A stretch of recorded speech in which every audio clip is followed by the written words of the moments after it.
তো hello guys, আসসালামু আলাইকুম। সবাই কেমন আছেন? আশা করি ভালো আছেন। তো আমরা এসে গেছি এই যে বানিয়াচং রাজবাড়ি, মানে এটা মনে করেন যে বানিয়াচং রাজবাড়ি বানিয়াচংয়ের ঐতিহ্য।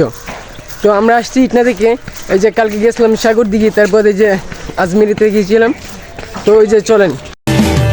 না না না না